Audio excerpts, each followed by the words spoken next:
Welcome to the Quillette podcast. I'm your host, Jonathan Kay, a senior editor at Quillette.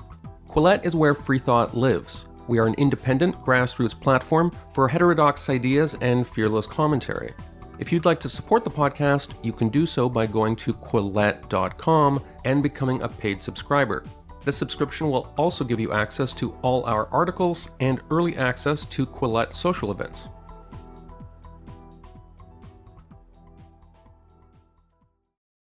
Welcome to the Quillette podcast. I'm Jonathan Kay, coming to you from Toronto. Andrew Doyle is a man of contradictions. On one hand, he's the brains behind the fictional Twitter character Titania McGrath, an over-the-top social justice faux intersectionalist who routinely lights up social media with her pitch-perfect satire of overprivileged wokesters. Yet Doyle himself is a mild-mannered intellectual. A former professor and BBC personality, he has a doctorate in Renaissance literature from Oxford, which I'm pretty sure Titania McGrath doesn't have.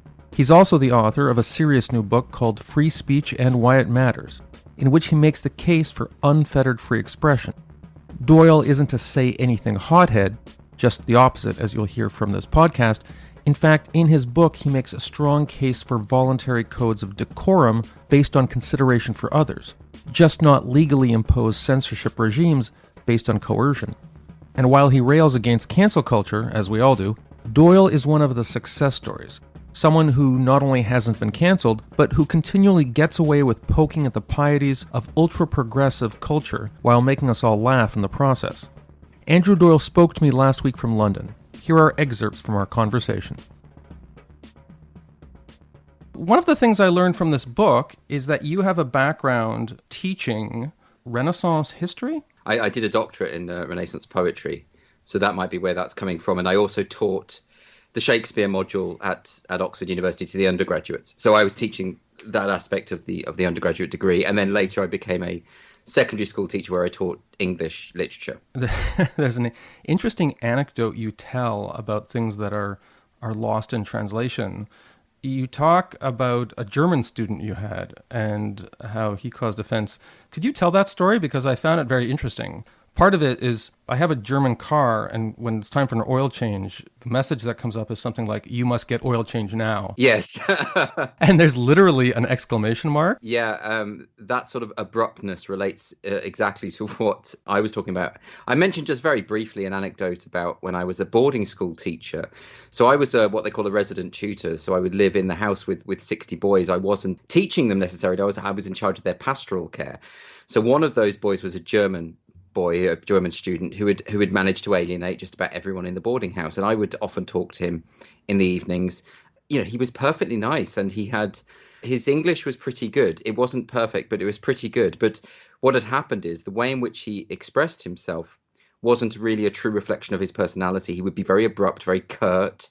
He would sound sort of needlessly curt at odd moments. And the example I give in the book is where he would say things like, instead of saying, "Please, would you shut the door?" he would say, "You must shut that door now." And what this did is it rankled the other boys in the boarding house, and it got them very much, they didn't like him ultimately as a result of this. But what I soon realized is they didn't know him. They were only seeing him almost in translation. And the point I make in the book is that to an extent, that's true of all of us, even if we're speaking the same language, that we're actually not 100% communicating how we feel accurately at any given time, even in our moments of greatest clarity. Therefore, the point I'm making is that generosity of interpretation and the assumption of good intent is always well advised. You speak and write in a very traditional academic fashion. Yet, one of the reasons I know of you is that you are the mind and voice behind Titania McGrath. Is that how you pronounce it? That's right, yeah. Titania McGrath, yeah. I think people who listen to the Quillette podcast might know who Titania McGrath is. But for those who don't, she's this satirical, over-the-top, young, white, well-intentioned social justice enthusiast who often gives voice to highly extrapolated versions of social justice dogmas. But one of the reasons that Twitter account is so popular is that you really are good at stepping into the voice of that kind of mindset. How is someone like you, who seems to have a traditional academic background, I mean, you taught at Oxford, how have you managed to master that idiom? Well, I've always been a writer, first and foremost, and I've written plays and I've written musical theatre and I've written a lot of radio plays, for instance. And and therefore I'm used to writing characters. I co-wrote a comedic character called Jonathan Pye for 3 years, which had a lot of viral videos, a sort of political satire. Oh, he's very funny. I've seen him. And for the first 3 years of that character, that was me and him writing it together. So I'm used to, as a writer, what you always do when you create a character is you try and find their voice, and you try and make sure that not all the voices sound the same and not all the characters speak in the same way. I mean, it's often a criticism of Tarantino that all his characters, even the children, have a kind of Tarantino-esque flair It's true. to their dialogue. It's true. However, I should say at this point that I really like a lot of his work. I'm not being critical of that. But yeah, that is what writers strive to achieve, is that you get the character, and the character isn't you. And actually, you're not the first person to mention this. I had an interview the other day sort of saying, that it's a surprise to him that the way I write this book sounds so different to the way Titania speaks. But of course, Titania hasn't written this book, and this is my own voice. And I suppose that's what people are unaccustomed to. Such are the perils of creating a character that is far more well known than you are. That's what happens. Well, I'm sort of reminded of, I don't know, like a really successful sitcom actor. I imagine like in the 70s and 80s when Henry Winkler was invited to dinner parties, he was always instructed to talk like the Fonz. That's a super dated reference, but actually a lot of these shows are coming back. My teenage kids watch The Fresh Prince of Bel-Air. That's the thing about these kids, because of the internet, they've got access to these old things. When I was a teacher, in fact, all the kids knew all these old songs from even before my time, and I didn't understand why. So this is a tangent, but they're using it to access crap. They are. My kids watch Full House. That's like the worst example of sitcom. Anyway, this has nothing to do with the interview. But the reason I mentioned the Henry Winkler thing, when you were with your friends, would people be like, oh, talk like Titania McGrath? Well, of course, I've never achieved a serious degree of fame, and therefore it doesn't affect me in the way that it would affect Henry Winkler. Oh, that's not true. Well, anyway, maybe I'm biased because of the social media circles I'm in. But, Titania's, she's pretty famous. I've certainly had situations where people only want to talk about her. I mean, that tends to be what happens. And in fact, even with this book, the few articles that have appeared about it tend to be illustrated with an image of Titania, not an image of me. And that is, there was even a quite a silly review actually the other day, basically complaining that it wasn't funny enough. Well, it's not a comedy book. It was a really silly thing to say. I guess that's what happens, isn't it? Actors complain of this all the time, though, don't they? That you get you get typecast. And then people's expectations are so narrow, and they just assume that you can only do one thing and that's it, and if more than that you should only do one thing. I think there's a straight. I mean, it would have been weird if I'd have been cracking gags in this book. There's a short chapter in the book titled "Comedy and Satire," and for those looking for jokes, it's the opposite. You actually talk about this horrible mass murder that took place at Charlie Hebdo. Once you start talking about comedy and talking about satire in any kind of analytical way, it automatically becomes unfunny. Everyone knows that. So, but in that case in particular, that chapter, I did want to focus on Charlie Hebdo as being the most famous and pertinent example, I think, of where satirists have been targeted in a very literal way. And now a message from Blinkist, the app that distills the essence from over 4,000 best-selling nonfiction books and brings them to you in 15-minute text and audio explainers. As part of my job at Quillette, I need to be conversant about what books my readers and listeners are talking about, in part because a lot of the authors of those books end up on this podcast. But life is busy. Blinkist lets me dive into a topic quickly and find out how to deploy my reading time best. Blinkist also has teamed up with popular podcast creators to blink those podcasts for you too. And yes, the company uses the word blink as a verb like that. It's a thing. By blinking a podcast using a feature called shortcasts, you can get to the heart of an episode quickly, complete with high quality audio. You can jump right in on the go during your commute, at the gym, around the house, or even download to listen offline. 15 million people are already using Blinkist to broaden their knowledge in 27 nonfiction categories, including self-improvement, personal growth, management, leadership, and mindfulness. And like I've told you before, the length of a typical Blinkist abridgment is just 15 minutes, about the length of time it takes me to walk my dog. Some of my recent favorites include The Mosquito, A Human History of Our Deadliest Predator by Timothy C. Weingard, Becoming by Michelle Obama, and The AI Economy by Roger Bootle. Right now, Blinkist has a special offer just for our audience. Go to Blinkist.com/Quillette to start your free 7-day trial and get 25% off a Blinkist premium membership. That's Blinkist, Blinkist, Blinkist.com/Quillette to get 25% off and a 7-day free trial. Blinkist.com/Quillette. And now, back to our podcast. You're careful to talk about how human beings obey decorum. Yes. You use that word, and I thought it was very interesting. What is the difference between being a slavish rules follower and applying decorum? Because society would be impossible if we didn't have unstated rules of decorum. Exactly. Decorum is about consideration for other people. It is about empathy and compassion and not thinking that you're the center of the universe and that the only things that matter are your comfort. It's the opposite of that sort of hedonistic Epicurean idea that your pleasure is the only thing that matters. I suppose I wanted to pick up on what you said about how I get away with it, because I'm not sure I do. I think it's made an awful lot of people angry. And well, wait a sec. So I'm looking at the back of this book. Yeah. It's an imprint of Little Brown. Yes. Big publisher. Your name on a Little Brown book, to my mind, that's getting away with it.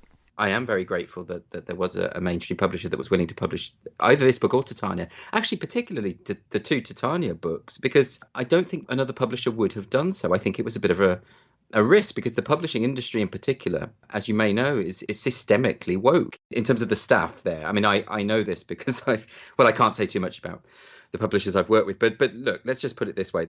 Every publisher knows that the majority of people who work in publishing can be quite intolerant of different ideas and diversity of thought. You don't have to tell me. I mean, I live and work in Toronto, and yes. Penguin Random House here, I mean, the reason the place exists, and even in terms of corporate profits, the Canadian sub actually fed money back to the Americans because they made so much money on the Jordan Peterson book. And yet you had this attempted failed staff revolt against Jordan Peterson's second book. Yes, that's right. by rank and file editors, many of whom, they confessed they hadn't even read the thing. That's an especially clear example because their jobs wouldn't exist without Jordan Peterson. Sure. And then the example over here, which would be equivalent, would be the J.K. Rowling example, which is actually my publisher. That's Little Brown. And to be fair to the managing director of Little Brown, ultimately he did say, we stand for free speech. We're not going to. You can't say that you won't work on her children's book because you disapprove of something she said in a private capacity. So that decision was made. However, what I would say is I think if she was a less lucrative author, the decision would have gone the other way. You specifically give an example in the book, not Little Brown, but there's an author, Gillian Phillip, I think is her name. That's correct, yes. It's a social justice movement, and yet the people who have the most money can buck the movement, like J.K. Rowling does, but somebody who is less privileged, a less known writer, they get cancelled, which to my mind is opposite of social justice. This is why I wanted to write the chapter on cancel culture in this present book, because I'm at pains to point out cancel culture predominantly impacts on those who are less well off. It's normal people. It's not the J.K. Rowlings of this world. And J.K. Rowling gets some unforgivable misogynistic abuse on a daily basis online, and I'm not justifying that. What I'm saying is that's not her being cancelled. That's just her having to deal with some very horrible individuals. The cancellation idea, the idea of cancel culture as a metaphor, is when people lose their jobs and livelihood and have their reputations trashed for often very slight, maybe a mischosen word or an unfashionable opinion. But it's almost always ordinary working people. It isn't, as a lot of people who try to deny that cancel culture exists, they'll say they're just holding the powerful to account. But the victims of cancel culture are virtually never the powerful. One of the other paradoxes is that a lot of leftists are now essentially lobbying for the power of Silicon Valley billionaires to control the marketplace of ideas. Oddly, in progressive Twitter culture, the mark of status is how many followers you have. Well, they're not leftists, I think is the answer to that. They consider themselves leftists. They do. They self-identify as leftists. And I respect that. Yeah. If you don't care about, first and foremost, if you don't care about class and economic inequality, you're not authentically left-wing. And I think that, we don't get to decide to just redefine what left-wing means just because those who call themselves left-wing appear to not have done any basic reading on the subject. I think there's a long history of writing on the subject. You don't get to just jettison class concern and still call yourself left-wing, in my view. I think it's what has happened is identity politics has taken over a lot of people who say that they are on the left to the expense of class consciousness. That's what's very interesting about it. I think that's what it's to do with. I think it's the rise of identity politics, the rise of intersectionality, all of this stuff which is just fundamentally bourgeois. The chief proponents of this movement tend to have double-barreled names, are privately educated. The ones with the loudest voices, they, as you say, they cheer on multi-billion-dollar corporations who they wish to empower to do censorship on our behalf. None of this is left-wing, really. It's true that often you see who's leading the Pitchfork Brigade on behalf of the progressives. It's someone named Hogg McConnell Hogg.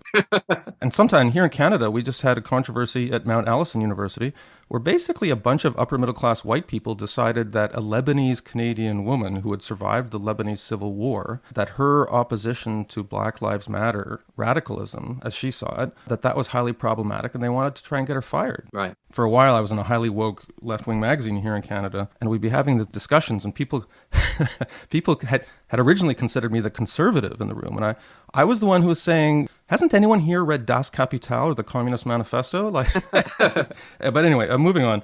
Your discussion of the history of free speech, you describe free speech as the keystone of democracy, I think is the term you use. Yeah. History, and European history in particular, free speech was the baseline only very recently. And even in the United States, you had laws that criminalized opposition to things like conscription. Yeah. And these were aimed at socialists, by the way. We talked about role reversal.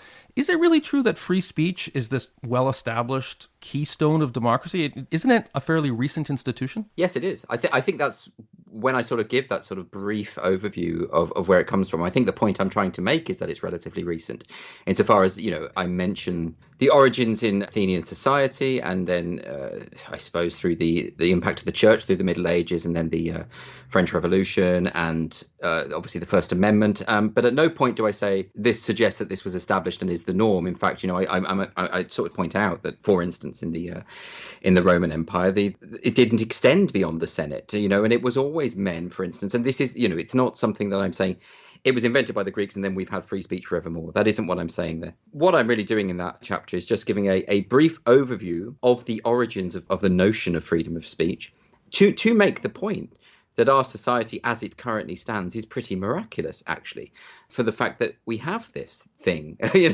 But as soon as we have it, we want to give it away. Right.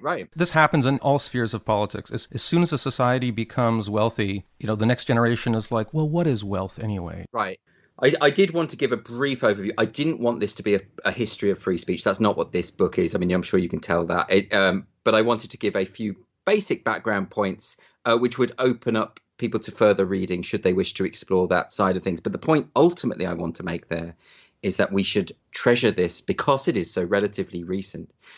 When I talk about it being the keystone of liberal democracy, it's the keystone of the liberal democracy that we currently have and aspire to sustain.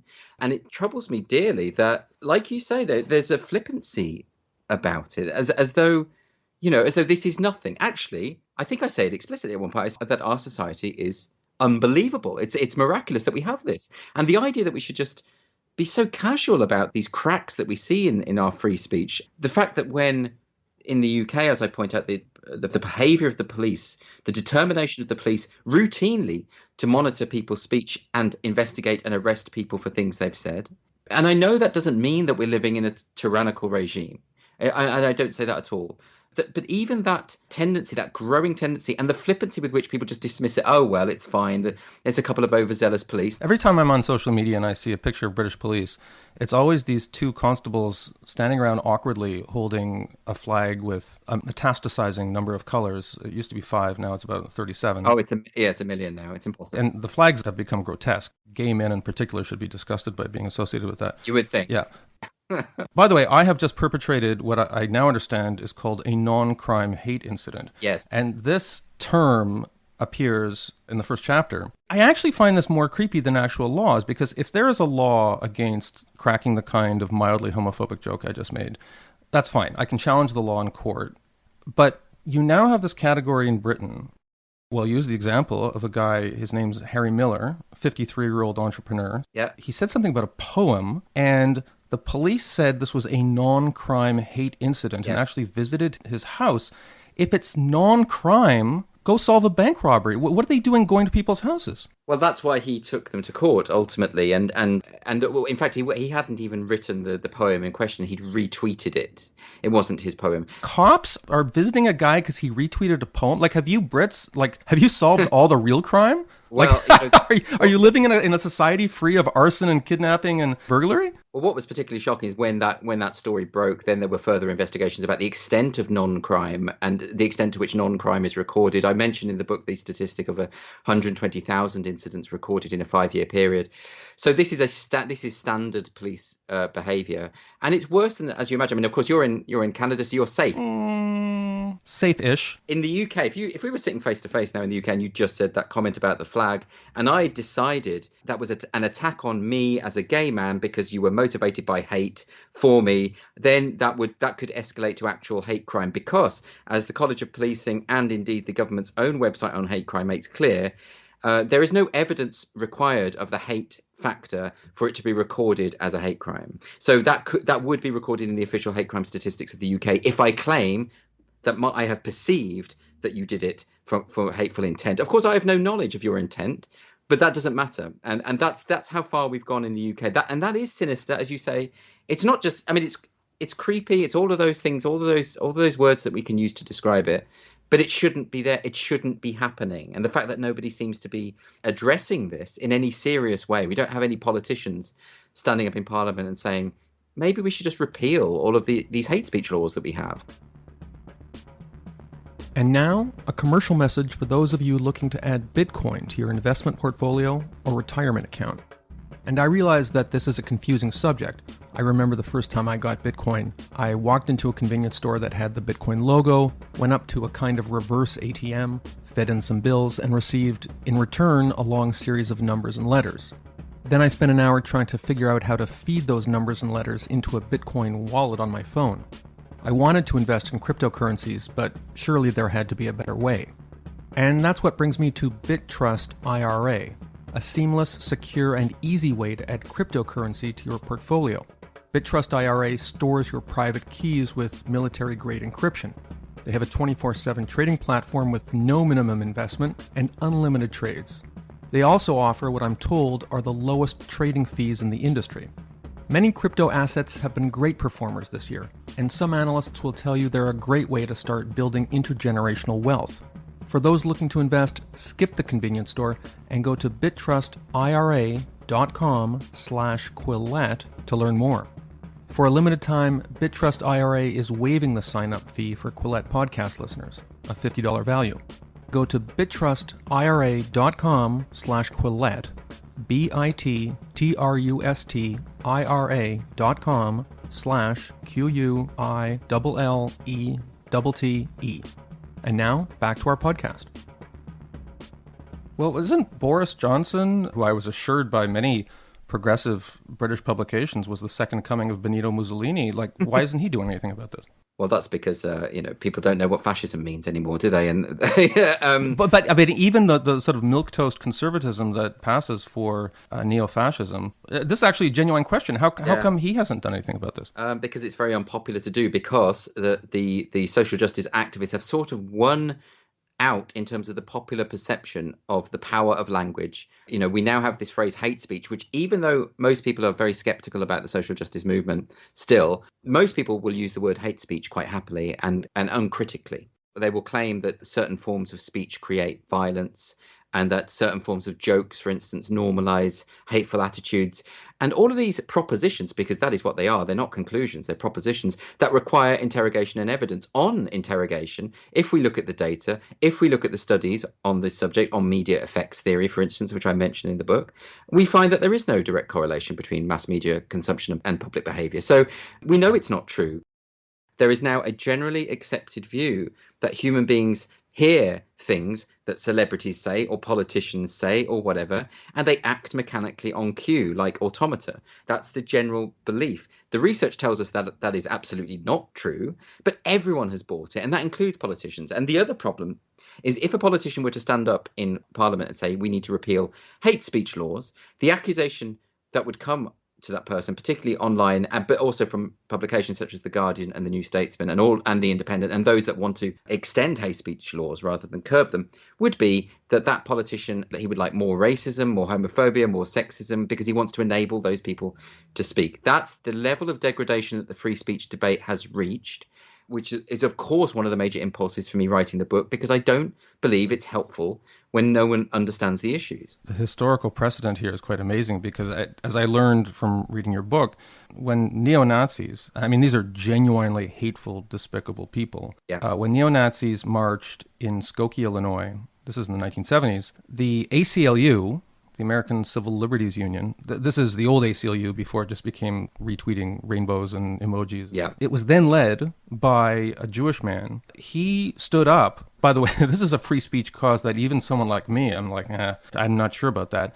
But he stood up for it. Yeah. He said, look, this is the foundation. No matter how despicable their views, you give to your worst enemy a right that you find precious to yourself. Yes. That ethos, I mean, I regard that as a liberal, even a left-wing ethos. It's certainly a liberal ethos. Yes, it's that's now absent. Yes, and the man who wrote the book, Defending My Enemy, Naya, his name is, he says in that book, I stood up for the rights of neo-Nazis in order to defeat neo-Nazis. You know, that's the point, is that he understood, as the ACLU, back when it was a serious organization, understood that freedom of speech is a much bigger principle than these few objectionable people. They don't get to own this, and we certainly shouldn't dilute the principle because of their behavior, because to do so is in fact to give them way too much power they simply don't deserve. And yes, it's hard. This is the hard thing about defending the principle, is that people will accuse you of defending the substance of what some of the worst people in society have to say. Well, it dilutes the idea of hate speech. Here in Canada, we have a criminal law to criminalize real hate speech. I think it's Section 319 of our criminal code. Yep. And the definition of hate speech is defined in the way that a serious person would have defined that term when the law was drafted, which I think goes back to the 80s or 90s, which is, we need to exterminate this group, or, the Nazis were right to do X, Y, and Z, or justifying slavery, but really hardcore stuff. Yeah. And prosecutions, I think to this day, you need the explicit sign-off of the Attorney General. And there have only been, I think, a couple of dozen prosecutions. Right. Because people like that, there aren't that many people like that in society. Now, hate speech is applied to a bad joke about the 3 Uzbeks who walked into a bar. Right. But that, to me, does a disservice to victims of actual real hate speech. But that's also why you shouldn't have hate speech on the statute books at all, even for those horrendous things you just described. I think you go farther than me, because I think if somebody stands at a street corner and says we need to throw Jews in ovens, to my mind, it's defensible to say, look, that's over the line and that's a criminal offense. In which case, I would differ with you on that. I don't think that should be criminalized for the very reason that I'm outlining here, which is that it is bound to be open to abuse and exploitation. Bound to be. Once you say we are going to allow the government the right to criminalize speech of any kind, hateful speech, let's call it, then particularly when it's something as nebulous as hate, then anything eventually could fall under that definition. And that means that you're protecting yourself by protecting the right of that madman to say that awful thing. Canada provides an interesting counterexample, because the criminal law we have, Section 319, has not been abused, to my mind. When things started to go downhill was when human rights commissions, which are administrative bodies and don't require, obviously, the sign-off of the Attorney General, when it became an administrative rather than a political decision to initiate prosecutions or to allow frivolous complaints, that's when things started going downhill. The problem happens when you start encoding it with bureaucracies. Which is almost inevitable in of itself. If you look at other countries that have hate speech laws, and in fact, let's go back to the UK, people have served jail time for jokes. I'm thinking of a police officer. Don't they say to themselves, this isn't why I went to police college. I wanted to make society safer. I don't want to visit little old ladies and tell them that they have the wrong emojis on their tweets or whatever. I hope you're right. I think you're right. I know one person who was prosecuted for hate speech for a joke. He did say to me that some of the police did think this was ridiculous and privately sort of admitted that to him. And that should be introducible as evidence to my mind. I mean, even in the court, when the joke was explained, people were laughing. The question is not, let's assess the speech and consider whether it's hateful or not, whether it should be allowed or not. The question is, do you want to empower the state to police the words of its citizens, and that should be the question that we're asking ourselves. And that's why we do get into this difficult terrain. Look, I do sympathize with what you're saying about someone saying, we need to murder this group of people or whatever. What a horrible thing, something that I don't want to hear. I've heard Christian evangelicals on street corners talking about how gay people will burn in hell and all the rest of it. And it's not a pleasant thing to hear, but I want them to have the right to say it, because their right to say it is the same right that I use in the way that I expose that or criticize it or ridicule or even protest against that kind of thing. And I want those things in place. And as I say, it comes down to a question of balance. On balance, what would you prefer? As you put it yourself, very few people want to engage in this kind of hateful discourse because very few people are like that. So is that what is more dangerous? Let me put it this way. What is more dangerous? A few extremists attempting to proselytize, attempting to spread their hateful view, which very few people are going to be receptive to in the first place, or precedent by which the state is enabled and allowed to at any point incarcerate its citizens for things they say. But all it takes is one example to give power to the other side. And I'm guessing your book was already in galleys by the time that right-wing mob invaded the Capitol in Washington. Yes, I didn't mention that because it was already written, yeah.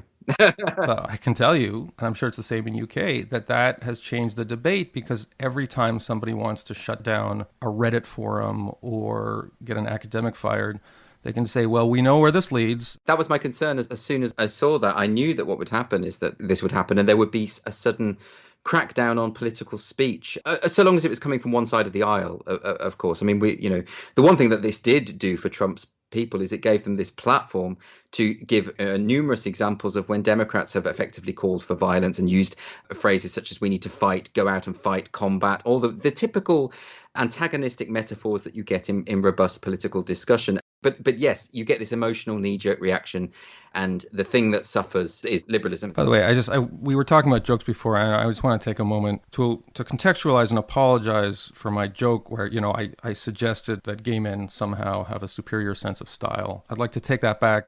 If anything, I think their sense of style is worse. What I would say to that is I am living proof that gay people do not have a good sense of style. But the flag is hideous, objectively.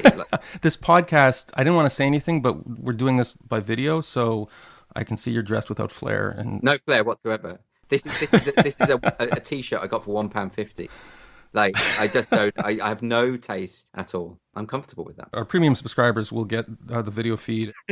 So I was in London shortly before the pandemic, and I hired this wonderful tour guide. He immigrated from Spain, I think 20 years previous. He loved London so much, and he knew more about the city than anybody I'd met. And he spent the entire day taking me around London, and he took me to a place you mentioned in your book, Cable Street. And there's this famous Battle of Cable Street, which played out in 1936. You had fascist supporters of Mosley. Anti-fascists raised the hue and cry, and they met them. And there was this, at the time, it was very violent, but it's been mythologized. And I think, if I remember, there was a whole artwork, there was an exhibit memorializing the Battle of Cable Street. What was interesting is that in your book, you point out that the rise of the fascists, brief rise, the laws, or at least the policies that were passed in response to that, were then weaponized against the left. Yeah.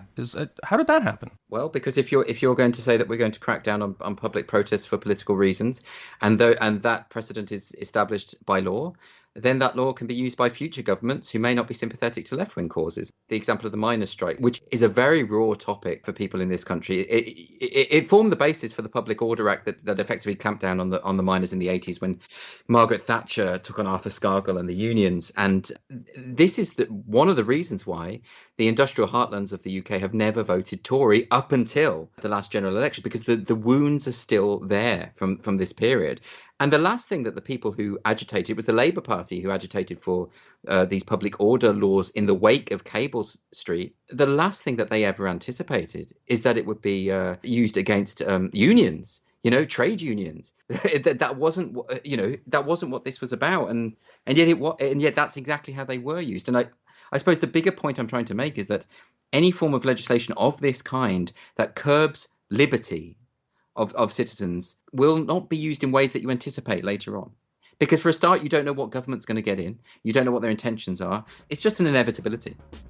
This episode of the Quillette podcast is brought to you by Magic Spoon Cereal, A serving of Magic Spoon comes with 0 grams of sugar, 13 to 14 grams of protein, and only 4 net carb grams.